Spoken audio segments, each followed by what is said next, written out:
इस वक्त वजीर आजम इमरान खान की काबीना सख्त इख्तिलाफात का शिकार हो गई है। वजारत तवानाई और पेट्रोलियम को अपने काम में दूसरी वजारतों की तरफ से मुदाखलत की शिकायत है और ये शिकायत ज्यादा असद उमर और अली जैदी से है। असद उमर जो काबीना की कमेटी बराए तवानाई की सरबराही करते हैं और अली जैदी जो उस कमेटी के मेंबर हैं, इन दोनों की मुदाखलत से वजारत तवानाई और पेट्रोलियम खुश नहीं है और इसका नुकसान मुल्क को हो सकता है, क्योंकि पिछले 3 सालों में वजारत पेट्रोलियम और वजारत तवानाई के गलत या ताखीर से फैसलों से मुल्क को 122 अरब रुपए का नुकसान पहले ही हो चुका है। और फिर वजीर आजम ने पहले नदीम बाबर को हटाया, फिर उमर अयूब से वजारत ली, हम्माद अजहर को वजीर लगाया, ताबिश गौहर को मामले खुसूसी की जिम्मेदारी दी, मगर अब इस वजारत में मुदाखलत की शिकायत है। और ये मामला एंग्रो टर्मिनल की ड्राई डॉकिंग से शुरू हुआ, जब अली जैदी एंग्रो कंपनी के खिलाफ सख्त कार्रवाई का मुतालबा कर रहे थे, साथ ही ड्राई डॉकिंग की इजाजत देने के खिलाफ थे। मगर वजारत तवानाई और पेट्रोलियम बैनुल अक़वामी क़वानीन और ऑब्लिगेशंस को देखकर फैसला कर रही थी। साथ ही वजारत तवानाई और पेट्रोलियम आने वाली सर्दियों की डिमांड को देखते हुए एंग्रो ड्राई डॉकिंग के बाद आने वाले 780 MMCFD के जहाज को रखना चाहती है। दूसरे टर्मिनल को भी पूरी कैपेसिटी यानी 750 MMCFD पर चलाना चाहती है, जिसके लिए सुइस साउथ के नेटवर्क में मौजूद 300 MMCFD की इजाफी कैपेसिटी थर्ड पार्टी एक्सेस के तहत इन दोनों टर्मिनल्स को देनी पड़ेगी। मगर यहाँ भी वजारत तवानाई और पेट्रोलियम को शदीद मुदाखलत और दबाव का सामना है और उन पर यह दबाव डाला जा रहा है कि 2 नए LNG टर्मिनल्स जिन पर आज अगर काम शुरू होगा तो 2 से 2.5 साल में वो मुकम्मल होंगे, उन्हें ये इजाफी 300 MMCFD की कैपेसिटी दे दी जाए और पहले से मौजूद टर्मिनल्स को ना दी जाए। मगर वजारत तवानाई और पेट्रोलियम परेशान है कि आने वाली 2 सर्दियों और 2 गर्मियों में गैस की कमी से कैसे निपटा जाएगा। ज़राए का दावा है कि हम्माद अजहर और ताबिश गौहर अपने काम और वजारत में मुदाखलत से परेशान हैं और उन्होंने शिकायत वज़ीर आज़म तक भी पहुंचाई है और वज़ीर आज़म इस बात पर राजी हैं कि मौजूदा टर्मिनल्स की पूरी कैपेसिटी इस्तेमाल की जाएगी और एंग्रो का बड़ा जहाज वापस नहीं किया जाएगा। हमने काबीना में इख्तिलाफात और एंग्रो के बड़े जहाज को रखने और इन सर्दियों में इस्तेमाल करने के हवाले से ताबिश गौहर से पूछा था तो उन्होंने वाज़ेह किया था कि पूरी तरह मौजूदा टर्मिनल्स की कैपेसिटी इस्तेमाल करनी चाहिए। ऐप पे ना डालें, ये क्या काबीना के अंदर अपनी लड़ाई का मसला है कि लॉबिंग हो रही है। एक तरफ आप हैं, आपने 29 जून को ट्वीट किया कि जो एक्सेस कैपेसिटी मौजूद है टर्मिनल की आप उसे इस्तेमाल करना चाहते हैं क्योंकि सर्दियों में क्राइसिस आ रहा है और जब क्राइसिस आएगा तो बुरा भला आपको और हम्माद अजहर साहब को कहा जाएगा, इसलिए आप इस्तेमाल करना चाहते हैं। मगर एक तरफ दूसरी लॉबी है जो चाहती है कि आप जो एग्जिस्टिंग टर्मिनल हैं उनको ये कैपेसिटी ना दें बल्कि नए टर्मिनल को ये कैपेसिटी दे दें ताकि नए टर्मिनल आ सकें, जिसमें ये सारा का सारा मामला फंसा हुआ है। हमने अगले 2 से 3 साल जब तक के नए टर्मिनल नहीं आएंगे, मेरी ज़ाती राय यह है कि जो मौजूदा टर्मिनल्स हैं उनकी इजाफी सलाहियत को पूरी मुकम्मल तौर पर बरूपाल लाना है ताकि सर्दियों के मौसम में और गर्मी के मौसम में भी, आजकल जबकि तरबेला में पानी कम हो गया है और हमें मजबूरन फर्नेस ऑयल चलाना पड़ रहा है, उस वक्त भी हम जो इजाफी सलाहियत है उसको पूरा इस्तेमाल करते हुए LNG की जो दरामद है उसको ज़्यादा से ज़्यादा कर सकें। वजारत की तरफ से नैब पर इल्ज़ाम लगाया गया तो एंग्रो के सदर से भी हमने पूछा कि क्या नैब रुकावट है तो उन्होंने इसका भी जवाब दिया, फिर वजारत रुकावट है तो उन्होंने इसका भी जवाब दिया। क्या नैब का केस जो है इस टर्मिनल के हवाले से वो रुकावट है? आप मुझे एक बात बताएं, 2019 में ECC ने अप्रूव किए TPA रूल्स, 2020 के अंदर ECC अप्रूव करती है, CCOE अप्रूव करती है, कैबिनेट अप्रूव करती है। आपके ख्याल में क्या ये समरी लॉ डिवीजन नहीं गई होगी? आप ये सवाल उनसे पूछें। क्या कोई वजारत रुकावट है फिर इसमें? आप भी चाहते हैं, आपके मिनिस्ट्री भी चाहती है, बड़ा टर्मिनल है, सर्दियां आ रही हैं, गर्मियों में क्राइसिस है, सर्दियों में पता नहीं क्या हाल होगा, पिछली सर्दियां हमने मुश्किल भुगती हैं, कोई क्या वजारत रुकावट है इस बात? देखिए शाहजेब, अरशद महमूद साहब, ताबिश गौहर साहब, हम्माद अजहर साहब को मेरे ख्याल से 6 महीने भी नहीं हुए हैं अपनी जगह संभाले हुए। इनके अलावा कोई वजारत रुकावट है क्या? और इन्होंने, देखिए शाहजेब, हमने कॉर्पोरेट लाइफ में एक ये चीज़ सीखी है कि जो फाइनेंस का काम है ना वो फाइनेंस से पूछा जाता है, HR से नहीं पूछा जाता। हमारा जो ताल्लुक है वो पेट्रोलियम मिनिस्ट्री से है, हमारा ताल्लुक secretary petroleum, SAPM petroleum and power and minister of energy. यानी गैर मुतालिका वजारतों की मुदाखलत की हर तरफ से बातें सामने आ जरूर रही थी। इससे पहले दिलचस्प बात यह है कि असद उमर ने कह दिया था कि उन्हें खुद वजीर तवानाई ने बताया है कि दूसरा टर्मिनल पूरी कैपेसिटी पर इस्तेमाल होगा। साथ ही उन्होंने कोताही की भी बात की थी। जहाँ तक इसकी गैस की बात कर रहे हैं, ये मैंने कल सवाल एनर्जी मिनिस्टर से पूछा था और उन्होंने मुझे ये बताया कि इस पीरियड के अंदर जिसके अंदर ये 1 हफ्ते के लिए ड्राई डॉकिंग की वजह से आपके पास एक टर्मिनल अवेलेबल नहीं होगा या लिमिटेड कैपेसिटी में अवेलेबल होगा, तो जो दूसरा टर्मिनल है उसकी पूरी कैपेसिटी यूटिलाइजेशन करने के लिए गैस अरेंज कर ली गई है। तो वो 600 के बजाय 750 MSCFD वहाँ से गैस लेके आएंगे। ये कल ही मैंने उनसे पूछा था और उन्होंने इसका मुझे जवाब दिया। दिलचस्प सूरत हाल है। असद उमर कह रहे थे कि उन्हें खुद वज़ीर तवानाई ने बताया था कि दूसरा टर्मिनल पूरी कैपेसिटी पर इस्तेमाल होगा, मगर हम्माद अज़हर और ताबिश गौहर ने जब मीडिया पर आए तो ऐसी कोई बात नहीं की, बल्कि उन्होंने कहा कि दूसरे टर्मिनल पर तो लिटिगेशन का मसला है और पहले टर्मिनल पर नैब का मसला है। टर्मिनल जो पहला वाला है उसमें नैब की कार्रवाई हो रही है और उनकी भी बड़ी सख्त बंदिश है कि इजाफी तो उनकी कैपेसिटी उसको इस्तेमाल ना किया जाए, उसको हल करने की हम कोशिश कर रहे हैं। दूसरा जो टर्मिनल है उसमें भी इंटरनेशनल आर्बिट्रेशन चल रही है, लेकिन हम उसके बावजूद उनसे बातचीत कर रहे हैं कि सर्दियों से पहले ये मामला तय हो जाए। उसके ऊपर नैब के केसेस चल रहे हैं और इंटरनेशनल आर्बिट्रेशन चल रही है। जब तक वो इंटरनेशनल आर्बिट्रेशन सेटल नहीं होती, हमारे पे भी एक ममानियत है कि हम नहीं कर सकते।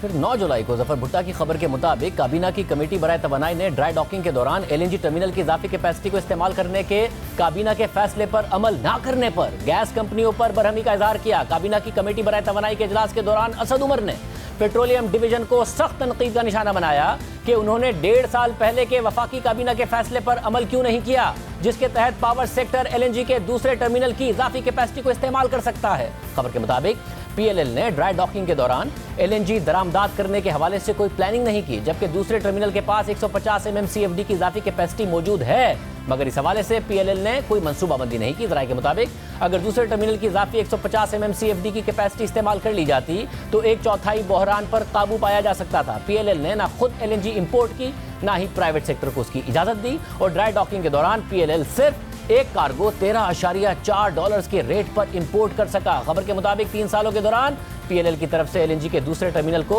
पूरी कैपेसिटी पर इस्तेमाल ना करने की वजह से एलएनजी के सारिफीन $99 मिलियन कैपेसिटी चार्जेस की मद में अदा कर चुके हैं। जरा के मुताबिक असद उमर ने प्राइवेट सेक्टर को एलएनजी इंपोर्ट करने की इजाजत के फैसले पर अमल दरामद ना करने पर भी बरहमी का इजहार किया। और अब जफर भुट्टा की खबर के मुताबिक वफाकी वजीर असद उमर को काबीना की कमेटी बराए तवानाई की सरबराही से हटाया जा सकता है, क्योंकि कमेटी के अराकीन के दरमियान आपसी लड़ाई की वजह से वजीर आजम मुदाखलत पर मजबूर हो गए हैं ताकि मामलात को ठीक किया जा सके। काबीना की कमेटी बराए तवानाई के सरबराह असद उमर और वफाकी वजीर अली जैदी की मुदाखलत की वजह से कमेटी में तलखी पैदा हो गई है, और इस तलखी में उस वक्त इजाफा हुआ जब वफाकी वजीर आजम सवाती की सरबराही में ड्राई डॉकिंग के मामले की तहकीकात के लिए कमेटी तश्कील दी गई। जराये के मुताबिक मामले खुसूसी ताबिश गौहर और वफाकी वजीर हम्माद अजहर ने वफाकी वजीर अली जैदी के वजारत तवानाई के मामलात में मुदाखलत पर एहतजाजन कमेटी की आखिरी 2 मीटिंग्स का बॉयकॉट किया, और मामलात उस वक्त मजीद खराब हुए जब आजम सवाती ने एक बाहर के बंदे को कमेटी में शामिल किया। जराये के मुताबिक आजम सवाती की कमेटी ने वजारत तवानाई को 29 सवालात भेजे हैं जो वजीर तवानाई और सेक्रेटरीज की तरफ इशारा करते हैं। खबर के मुताबिक कमेटी का सवालनामा मिलने के बाद सेक्रेटरी पेट्रोलियम और सेक्रेटरी तवानाई ने वजीर तवानाई और मुआविन खुसूसी ताबिश गौहर से शिकायत की और कहा कि वो इस माहौल में काम नहीं कर सकते। इसके बाद हम्माद अजहर और ताबिश गौहर ने वजीर आजम से मुलाकात की और अली जैदी की शिकायत लगाई। जराये के मुताबिक वजीर आजम ने अली जैदी को हिदायत की कि वो वजारत तवानाई के मामलात में मुदाखलत ना करें। खबर के मुताबिक पहले ताबिश गौहर, उमर अयूब और नदीम बाबर से इख्तलाफात की वजह से इस्तीफा दे चुके हैं। अब दिलचस्प बात यह है कि हफ्ते को बिजनेस रिकॉर्डर में खबर आई कि ताबिश गौहर को ओहदे से फारिग किया जा सकता है। खबर के मुताबिक इस्लामाबाद में ताबिश गौहर को ओहदे से हटाए जाने की कयासराइयां हो रही हैं।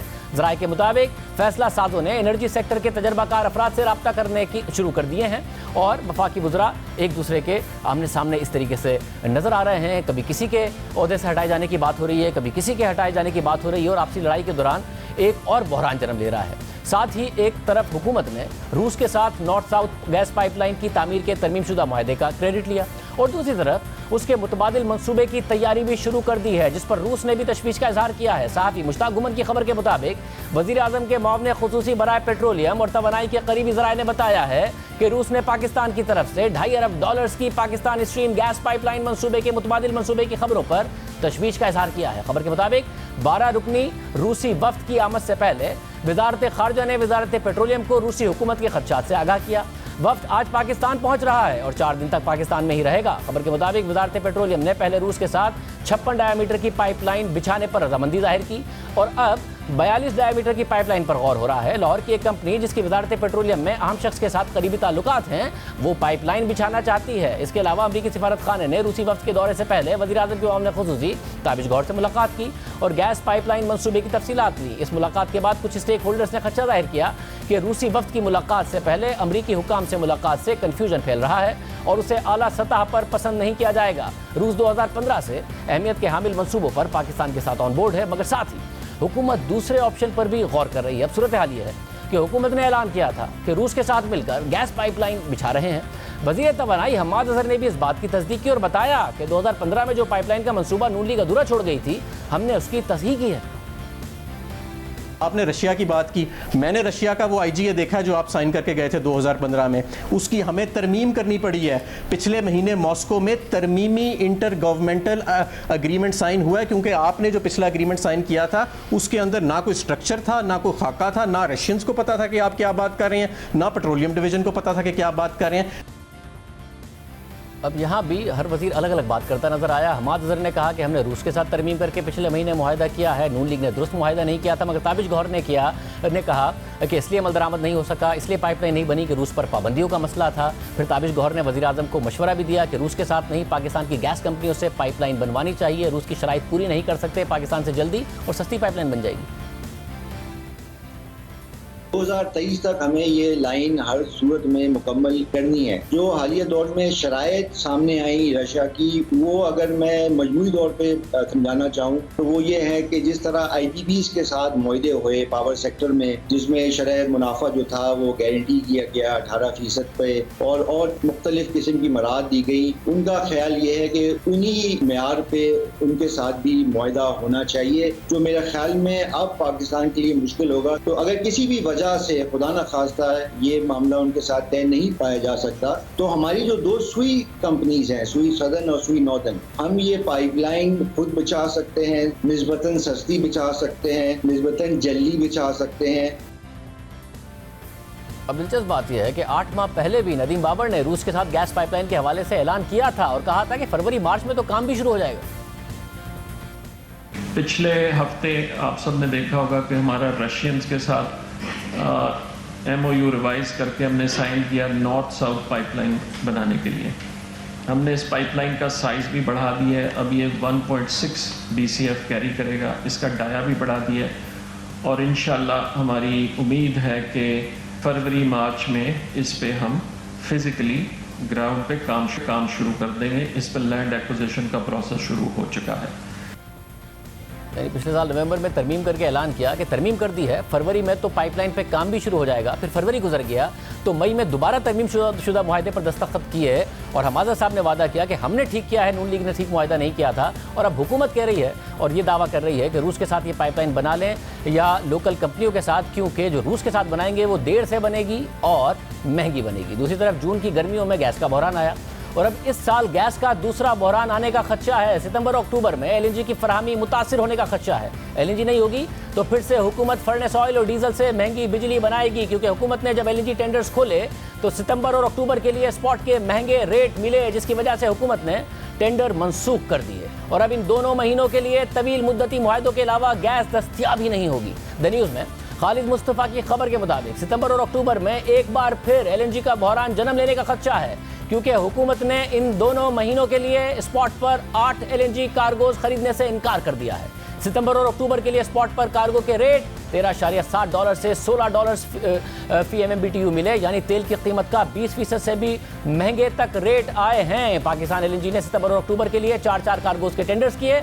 अगर मार्केट में कीमतें कम हुई तो PLL दोबारा से टेंडर जारी करेगा। वजारत पेट्रोलियम के मुताबिक अगर आलमी मंडी में LNG की कीमतें कम ना हुई तो हुकूमत के पास ज़्यादा फर्नेस ऑयल और डीजल खरीदने के अलावा और कोई ऑप्शन नहीं बचेगा। यानी हुकूमत सितंबर और अक्टूबर में भी महंगी बिजली बनाएगी और बोझ अवाम पर पड़ेगा। गुज़िश्ता बरस और उससे पहले जब कोरोना की वजह से भी कीमतें नीचे गई तो हुकूमत क्रेडिट ले रही थी कि तवील मुद्दती मुआहदों में फंस गए हैं, स्पॉट पर सस्ती मिल रही है और अब स्पॉट पर बहुत महंगी गैस मिल रही है और हुकूमत जो मुआहदे हैं, जो स्पॉट की बिड्स हैं, उन्हें मनसूख कर रही है, नहीं ले रही है। इस पर बात करने के लिए तमाम सूरत हाल पर हमने वफाकी वज़ीर असद उमर साहब को दावत दी, मगर वो मसरूफ़ थे। हमने वफाकी वज़ीर हम्माद अज़हर और अली ज़ैदी को प्रोग्राम में शिरकत की दावत दी, मगर उन्होंने जवाब ही नहीं दिया।